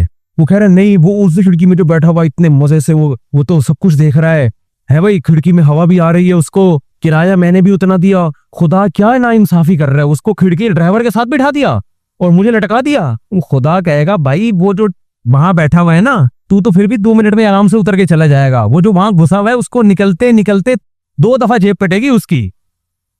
तो ये टेंशन बर्दाश्त कर लो, दुनिया क्या है, मुसाफिर खाना है। तो मैंने कहा इसके अलावा, क्योंकि ये टेंशन ही कोई दूसरी टेंशन खड़ी हो जाएगी। फिर मैंने उस खातून से कहा, मैंने कहा आपका माजूर बच्चा पैदा, और वो माजूरी भी नाकाबिले बर्दाश्त नहीं थी, तो आप ये सोच लो कि दुनिया में बहुत से लोग ऐसे हैं जो इससे भी ज्यादा टेंशनों में है। मैंने कहा आपका शौहर अच्छा है, आपको खिला रहा है, पिला रहा है, ससुराल सपोर्ट कर रहा है, बच्चों में एक फॉल्ट पैदा हो रहा है, इससे भी बड़ी बड़ी टेंशन है, ऐसे ऐसे मियाँ मिले हुए मारते हैं पीटते हैं, जिंदगी अजाब बनाई हुई है। उन औरतों से पूछोगे तो वो कहेंगी अल्लाह इस शौहर से जान छुड़ा दे, बेशक माजूर बच्चा पैदा हो जाए, इस सास से जान छुड़ा दे। मैंने कहा ऐसे भी लोग हैं फुटपाथों पे पड़े हुए हैं, ऐसी औरतें भी हैं, खाने को रोटी नहीं है, वो कह रहे माजूर बच्चा पैदा हो जाए मगर इज्जत की छत मिल जाए। आपको इज्जत से छत मिली हुई है, ससुराल में इज्जत मिली हुई है, शौहर शरीफ है, शौहर खिला रहा है पिला रहा है, एक टेंशन है। और ये टेंशन भी अल्लाह क्या कह रहा है, मैंने उनको हदीस सुनाई, मन सखीता फलाहुर रिजा, नबी ने फरमाया जब अल्लाह किसी मुश्किल में डाले फलाहुस सखत, तो जो अल्लाह से नाराज हो गया ना अल्लाह भी उससे नाराज, और जो अल्लाह से राजी रहा अल्लाह भी उससे राजी रहेगा, अल्लाह की रजा मिलेगी भाई। एक सहाबिया नबी की खिदमत में आई, अर्ज किया या रसूल अल्लाह मुझे दौरा पड़ता है, कोई मिर्गी का या कोई आसेब का दौरा था, क्या था, मैं जिस्म के कपड़े फाड़ देती हूँ, बिल्कुल ऐसे हो जाती है और मेरी तबीयत बहुत खराब हो जाती है, आप अल्लाह से दुआ करें मेरी ये बीमारी ठीक हो जाए। तो नबी ने क्या फरमाया, फरमाया ठीक है मैं अल्लाह से दुआ करूंगा तुम्हारी बीमारी ठीक हो जाएगी, लेकिन फिर जन्नत की गारंटी, फिर जन्नत की गारंटी नहीं, अमल है, अच्छा अमल हुआ तो जन्नत, निजाम का तराजू भारी हो गया, नहीं हुआ तो क्या जहन्नम। लेकिन अगर तुम इस बीमारी पे सब्र करो और इस अल्लाह की तकदीर पे राजी हो जाओ, जन्नत की गारंटी, क्योंकि इस सब्र पे जो तुम्हें अजर मिलेगा ना वो इतना भारी होगा कि अगर जिंदगी में कुछ गुनाह हुए भी तो ये नेकी उन गुनाहों को क्या करेगी, खा जाए, फिर जन्नत की गारंटी। उन सहाबिया ने अर्ज किया या रसूल अल्लाह जन्नत की गारंटी चाहिए, बेशक ये बीमारी खत्म। बात आ रही है। अब उस खातून को डिप्रेशन क्या हो गई, यानी जो सहाबियां थी उनको डिप्रेशन, इस बीमारी को गुजारा कर, इसी में गुजारा करना है, इसी में गुजारा। और जब इंसान सब्र की ठान लेता है तो कुरान कहता है कि अल्लाह की तरफ से तसल्लियां मिलती हैं, थपकियां मिलती रहती हैं, अल्लाह भी उसका हाथ थामते हैं। जैसे कुरान में आता है वरबतना अला कल्बिहा लौला लौला रबतना, वो क्या है, इन कादत लतुब्दी बिही लौला रबतना अला कल्बिहा। हजरत मूसा की माँ ने जब अपने बच्चे को, बस ये आखिरी बात करके बयान खत्म करता हूँ, अपने बच्चे को सदूक में डाला ना अल्लाह के हुक्म पे, तो कुरान कह रहा है मूसा की माँ का दिल सब्र से क्या हो गया, खाली। लेकिन अल्लाह का हुक्म था इसको संदूक में डालो। अब माँ कैसे डाले भाई अपने हाथ से, और वो भी दरिया के हवाले। और कुरान कह रहा है वो संदूक गया कहाँ, फिरौन के घर में। मूसा अलैहिस्सलाम की माँ को इत्तला दे दी उनकी बेटी ने, वो तो फिरौन ने उठा लिया। कुरान कह रहा है क्योंकि अब अल्लाह के हुक्म पर सब कुछ हो रहा है। कुरान कह रहा है हमने मूसा के माँ का दिल को थाम लिया, रस्सियों से बांध दिया, जो लफ्जी तर्जमा होगा, बांध दिया कि ये बेसब्री ना हो जाए। इन कादत लतुब्दी बिही लौला अर्रबतना अला कल्बिहा। कुरान कहता है मूसा की माँ ऐसी बेसब्री हुई कि करीब था कि जाके फिरौन को बता देती कि मेरा बच्चा है, मुझे दे वापस, जज्बात में आ जाती। लेकिन कुरान कह रहा है हमने मूसा की माँ के दिल को थाम ली। क्यों, अल्लाह के हुक्म पर अमल किया ना, तो कुछ मूसा की माँ ने किया, जो नहीं हो पा रहा था वो किसने कर दिया, अल्लाह ने। तो आप मुश्किलात में जब सब्र की कोशिश करोगे, जितनी कोशिश आप कर सकते हो करो, बाकी कौन हिम्मत दे देगा, अल्लाह। हम सबको अल्लाह से दुआ मांगनी चाहिए, अल्लाह मुश्किलात से बचा। हम सब्र करने वाले लोग नहीं हैं, हम तो नालायक हैं। हम अल्लाह से खुशियां मांगते हैं, आफियत मांगते हैं, लेकिन अल्लाह ना करे कोई मुश्किल आ गई, वावेला नहीं करना भाई, यही इसी में बेहतरी है, इसी में फायदा होगा। तो मैंने उस खातून से कहा कि अल्लाह कहता है कि इस टेंशन में सब्र करो तो क्या होगा, अल्लाह राजी हो जाएगा, इसका बहुत अजर देगा। मैंने कहा आप कल बूढ़ी हो के आपने मर जाना है, अगर आपके 3 बच्चे बिल्कुल सेहतमंद पैदा होते हैं भाई, तो क्या मरने के बाद ये कब्र में साथ जाएंगे? कब्र में बच्चा नहीं जाएगा। माजूर बच्चों पे जो आपने सब्र किया, ये सब्र कहाँ जाएगा, कब्र में साथ जाए। सेहतमंद बच्चे हो, सब्र का मौका नहीं मिल रहा, तो बच्चे थोड़ी जाएंगे कब्र में साथ।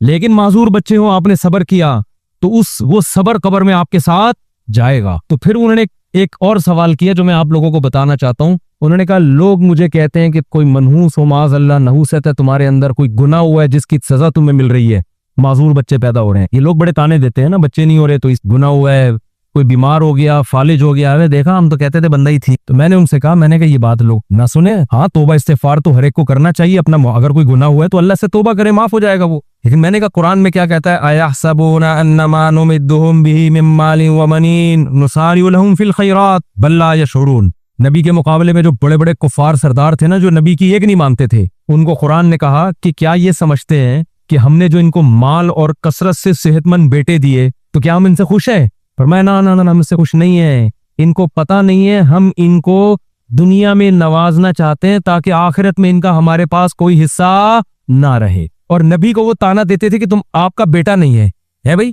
नबी को ताना देते थे आपका बेटा नहीं है कोई, और खुद 10-10, 11-11 बेटे लेके घूमते थे। मैंने कहा अगर ये बेटे कसरत से होना और सेहतमंद होना की दलील है कि अल्लाह खुश है, इसका मतलब अल्लाह अबू जहल से बहुत ज्यादा खुश था। सही है ना?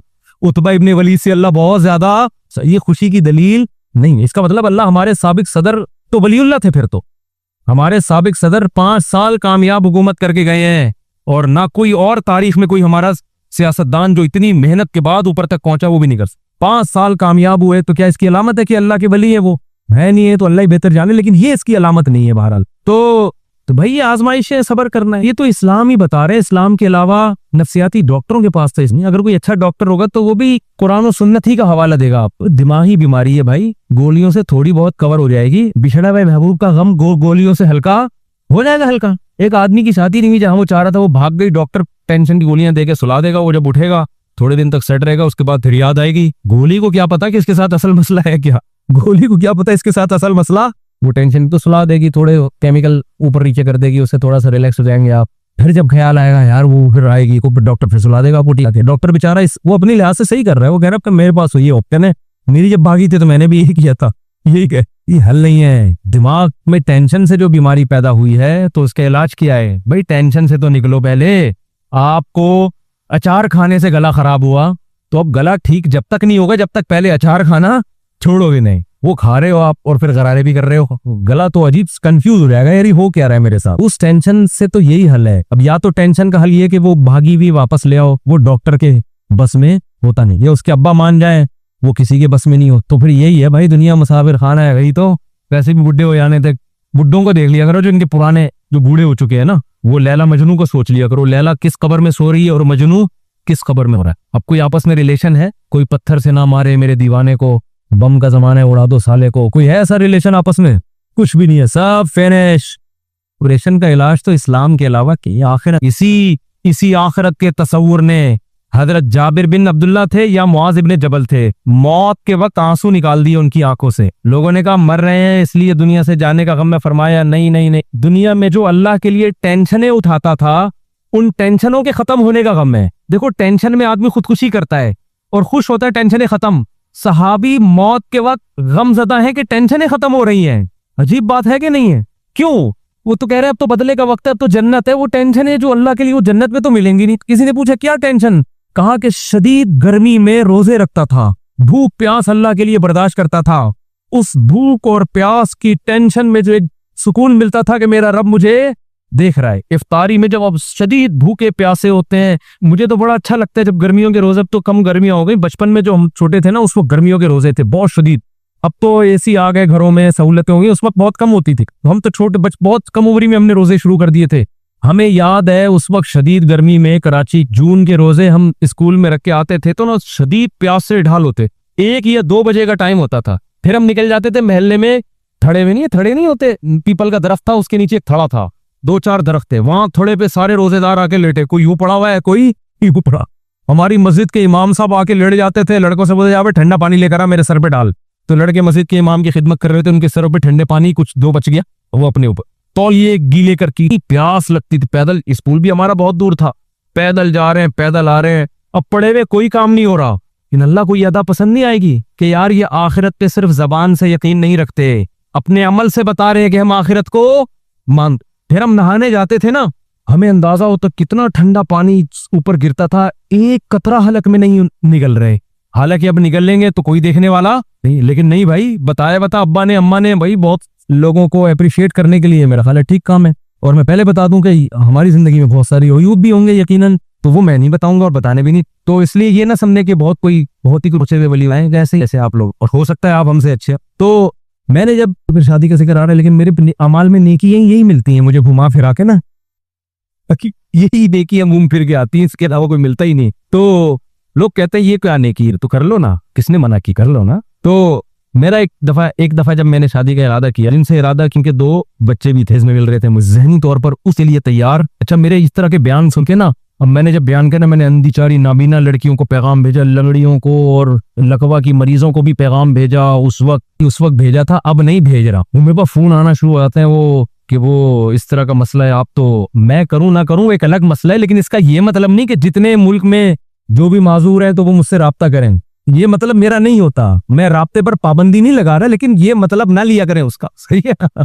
उस वक्त की बात है जब लिफ्ट करा रहे थे, फिर तो कोई लिफ्ट नहीं करा रहा था हमको। अच्छा खैर, जब मैं कर रहा था तो उस वक्त तो जो बेचारी पांव से माजूर है वो भी नहीं मान के दे रही थी, सही है ना। अब तो हमारी इतनी सारी हो गई है ना शादियां अब थोड़ी सेटिंग चेंज हो गई। तो मैंने पैगाम भेजा, तो मुझे जहेज में 2 बच्चे भी मिल रहे थे। मैं ज़हनी तौर पर इस तरह कि मैं किसी के बच्चों को क्यों, तो मुझे याद है मैं जामिया में आया, हमारे उस्ताद थे, यार ये मैं क्यों, उन्होंने फौरन कुरान की आयत पढ़ी। अच्छा, बच्चों में कोई खराबी नहीं, कुछ भी नहीं। मुझे पता था शायद मेरे रिश्तेदार भी इस पे नाक मुंह बनाए कि यार हम अपने खानदान में क्या करें, बहुत अजीब से मसाइल खड़े हो रहे। यकीन नहीं था, हमारे खानदान ने अल्लाह का शुक्र है उनको रखा बहुत अच्छा से, लेकिन मेरे जहनी तौर पर तो मुझे वो कुरान की आयत हमारे उस्ताद ने पढ़ के सुनाई। बाज आयतें आप सुबह शाम पढ़ते हैं लेकिन हाजिर नहीं हो। वो आयत ये पढ़ी उन्होंने, वरबाइबुकुमुल्लाती बिकुम मिन निसाइकुमुल्लाती दखलतुम बिहिन्ना। दिलचस्प वाक़या है कि अल्लाह ने कुरान में फरमाया तुम पर तुम्हारी माएँ हराम, उनसे निकाह नहीं कर सकते, तुम्हारी बेटियां हराम, तुम्हारी बहनें हराम, दूध शरीक बहनें हराम, ये सब रिश्तों का नाम लिए, फुफ्फी से निकाह नहीं, खाला से निकाह नहीं, और उन सोतेली बेटियों से ही निकाह नहीं कि तुम्हारी गोद में। आई बात समझ। अब मैं बहुत अरसे से हैरान होता था कि सोतेली बेटी तो गोद में पले ना पले, निकाह बहरहाल उससे क्या है, हराम है ना, समझ में भाई। गोद में तो हम माँ की भी पलते हैं, अल्लाह ने कहा तुम पर तुम्हारी माएँ हराम, ये नहीं कहा वो माएँ जिनकी गोद में तुम पलते हो। क्या ख्याल है भाई, पलते ही है ना, लेकिन अल्लाह ने इस सिफत को हाईलाइट नहीं किया। तुम पर तुम्हारी बेटियां, सगी बेटियां भी हराम जो तुम्हारी गोद में पलती हैं, ये नहीं कहा बस बेटियां हराम। बहनें हराम जिनके साथ तुम एक गोद में पलते हो, ये नहीं कहा बस तुम्हारी बहनें हराम। सतीली बेटी कैसे कराया? तो तुम्हारी वो सतीली बेटियां जो तुम्हारी गोद में पलती आई। मैं ये आयत पे हमेशा हैरान होता था कि कुरान ने इसको जिक्र क्यों किया है। हालांकि जैसे सगी बेटी आपकी गोद में पले या किसी और की गोद में पले, निकाह उससे क्या है? हराम है। आप अपनी माँ की गोद में पले ना पले, माँ से निकाह क्या है? हराम है। सौतेली बेटी आपकी गोद में पले या ना पले, आपके लिए निकाह उससे हराम है कि नहीं है? लेकिन फिर कुरान ये जिक्र क्यों कर रहा है जब इस शर्त का कोई फायदा ही नहीं है? ये मेरे जहन में एक इश्काल था जिसके जवाब की तरफ मैंने कभी सोचा भी नहीं कि भाई अल्लाह का कलाम में कोई हिकमत होगी, हर चीज हमें थोड़ी मालूम होती है। तो मैंने जब ये जिक्र किया, यार वो बच्चे भी मिल रहे हैं, मुझे दिमाग उसके लिए एग्री नहीं हो रहा। वो वजह उसकी है कि भाई ये तो शरीयत में भी कोई पसंदीदा काम थोड़ी है ये कि किसी के बच्चों को पालो, भाई वो अपने रिश्तेदारों के आ रहे हैं, हम क्यों रखें उनको। तो उन्होंने फौरन कुरान की आयत पढ़ी, वरबा तुम्हारी वाली बेटियां जो तुम्हारी गोद में पलती। उन्होंने कहा ये कुरान ने गोद में पलने का जिक्र इसलिए किया कि आमतौर पर सहाबा बच्चों वाली औरत से शादी करते थे, बच्चे खुद ही पालते, रिवाज था। तो इस रिवाज को कुरान ने क्या कर दिया? हाईलाइट। मेरे जहन में आया कुरान इस रिवाज को क्यों हाईलाइट कर रहा है? उस रिवाज को हाईलाइट नहीं कर रहा। सगी माओं की गोद में भी तो पलते थे लोग, सगी बेटियों को भी तो सहाबा गोद में पालते थे, उनका जिक्र नहीं कर रहा। इस सिफत को हाईलाइट इसलिए कर रहा है, अल्लाह को पता है कि सगी बेटियां हमेशा गोदों में ही पलेंगी बाप के, और आप हमेशा अपनी माँ की गोदों में पलोगे। एक दौर आने वाला है कि सौतेली बेटी को कोई गोद में पालने के लिए तैयार नहीं होगा, इसलिए अल्लाह ने इस सिफत को हाईलाइट कर दिया कि तुम्हारी वो सौतेली बेटियां जो तुम्हारी गोद में पलियों। मैंने कहा कुरान से दलील मिल गई, मेरे अल्फाज से। मैंने कहा किसी का बाप मुझे इस निकाह से रोक के दिखाए, ऐसी की तैसी नहीं बात। हजारों तो दिलबर है, किस किस को दे दिल वाला, हमारा हिसाब नहीं है। हमारा दिलबर कौन है? खुदा है। भाड़ में जाए हिंदू क्या कहता है, भाड़ में जाए मेरे मियां ने तो यहाँ तक का मेरी माँ क्या कहती है, मेरा भाई क्या कहता है, मेरी बहन क्या कहती है, मेरा मामू क्या कहता है, मेरा चाचा क्या कहता है, मेरा फूफा क्या कहता है, भाड़ में जाए ऐसी की तैसी। खुदा के आगे किसी की नहीं चलेगी। तो मेरे ऐसे जज्बात हो ना ऐसी की तैसी। और अल्लाह का शुक्र है मेरी शादी अभी वो बच्ची बड़ी हो गई है और रह रहे हैं, अल्लाह का शुक्र है, अल्लाह बरकतें दे। और वही हमारे पास ही आगे रही, बच्चे बड़े हो गए वो अल्हम्दुलिल्लाह। तो ये 2008 या 9 की बात है। मैं इतना नेक नहीं हूं जितना आप मुझे समझना हो, और इतने नेक अल्लाह, इतना फ्री होने की जरूरत नहीं है। इंसान हमेशा अपने अच्छे कारनामे बयान कर रहा होता है, और जो उल्टे उल्टे काम किए होते हैं उसको। मैं ये भी नहीं कह रहा कि मैंने उल्टे उल्टे काम की, अगर किए भी होंगे तो अल्लाह को बता के माफी मांगू, आपको क्यों बताऊंगा मैं। मेरा मतलब ज्यादा फ्री होने की जरूरत नहीं है कि आप वो जोश में आओ, अरे मुफ्ती साहब। वो बहुत लोग बंदे को तबाह पब्लिक करती है।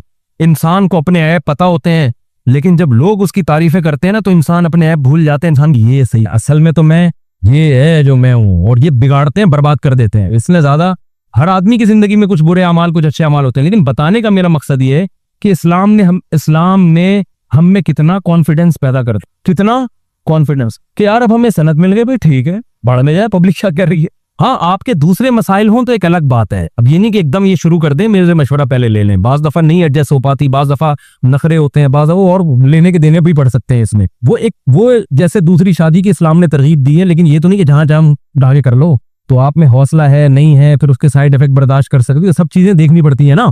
तो मैं ये बता रहा हूँ कि इस्लाम आपकी टेंशन को क्या कर देता है, अल्लाह के लिए। तो इसने इतनी इस आयत ने मुझ में क्या पैदा कर दिया, कॉन्फिडेंस। मेरी अपनी बच्ची की शादी मैंने बहुत कम उम्र में की है, बाले होते रिश्ता आ गया था, और बाज लोगों ने कहा ये क्या हो रहा है। मैंने कहा भाई रिश्ता ठीक है, कोई मुझे साइड इफेक्ट भी नहीं लग रहा इसका। अल्लाह कह रहा है चलो भाड़ में जाए, महल्ले वाले क्या कह रहे हैं भाड़ में जाए, ये भाड़ में जाएगा तो याद रख ले, वो क्या कह रहा है, फलाना क्या कह रहा है, डिम्बाना कह रही है, अल्लाह ने हो। हाँ, बच्ची से पूछ लो, उस पर जबरदस्ती ना डालो, कोई अगला ना राजी हो तो फिर तो अल्लाह ही कह रहा है, फिर नहीं करो। यहाँ भी अल्लाह ने 2 और 2 4 की तरह में क्या कर दिया, अल्लाह कह रहे हैं भाई अगला पुश नहीं, फिर नहीं कर सकते आप, जबरदस्ती ने। माँ बाप अल्लाह को नहीं मान रहे आजकल, लिहाजा सारी सेटिंग क्या हुई है, आउट। अपने बेटे पे दबाव डाल के यहाँ करेगा तेरा बाप भी। मैं उस बाप से कहता हूँ आप बेटे को फोर्स नहीं कर, अलाओ ही नहीं। अब ये टेंशन बाप की खुद की पाली हुई है ना, क्या ख्याल है कि यहाँ क्यों कर रहा है वहां क्यों नहीं कर रहा, ये टेंशन बाप की खुद की पाली हुई है ना। अगर उसको पता हो भाई मुझे अल्लाह ने बेटे पर इतना कंट्रोल नहीं दिया है कि गन पॉइंट पे मैं करा दूं, टेंशन ही नहीं लेगा भाई। अल्लाह ने हुक्म दिया भाई, अल्लाह ने मना कर दिया तो क्या करे। नीचे लोगों ने ना कमेंट्स किए होते, मुझे बाज लोगों ने मुर्शिद नाम रखा था, नहीं वही मुर्शिद ने कह दिया अब तो हम करेंगे। तो कुछ लोग मुझे मुर्शिद मानते हैं, पीर मुर्शिद मानते हैं ना, बाद लोग कुछ अकीदत में है, वो मुर्शिद ने बोल दिया बस अब क्या है अपसेट। तो बाज लोगों के पीर होते हैं, वो कहते हैं पीर साहब ने कह दिया, तो भाई असल हमारा पीर कौन है, अल्लाह ने कह दिया, जाओ भाई तुम, हमारे लिए तो मसला क्या है। तो लोग मलामत करेंगे तो और खुशी होगी, अल्लाह कह रहा होगा मेरी खातिर तो टेंशन ले रहा है भाई, सवाब डबल हो रहा है आपका। तो इस्लाम के अलावा भाई हमारे पास क्वेश्चन नहीं है, दूर है, कोई हमसे गैर मुसलमान है भाई है ही नहीं यार। तुम बताओ कैसे चले फिर जिंदगी, तुम बताओ ना, तुम्हारे पास तो ही पेपर ही नहीं है, एग्जामिनेशन हॉल में बैठ के मैं क्या पकोड़े खाऊं, यहाँ क्या करूं बैठ के। मेरे पास तो यही पेपर है जो समझ में भी आ रहा है, फितरत को अपील भी कर रहा है, लिखा हुआ भी समझ में आ रहा है क्या है। वो मेरे घर वालों ने कबूल किया, अल्लाह का शुक्र है। ऐसे नहीं हमारे खानदान में। मैं मिसाल दे रहा हूँ, वो भाड़ा में जो मैंने सब मामू चाचे को फेंक दिया ना, मुझे जरूरत नहीं थी, मैं तो अपने अंदर कॉन्फिडेंस थे पैदा करने के लिए। वरना मेरे मामू भी बयान सुनते हैं, मेरे चाची सब सुन रहे होते हैं, वापस आ जाए भाड़ा से आप सब लोग।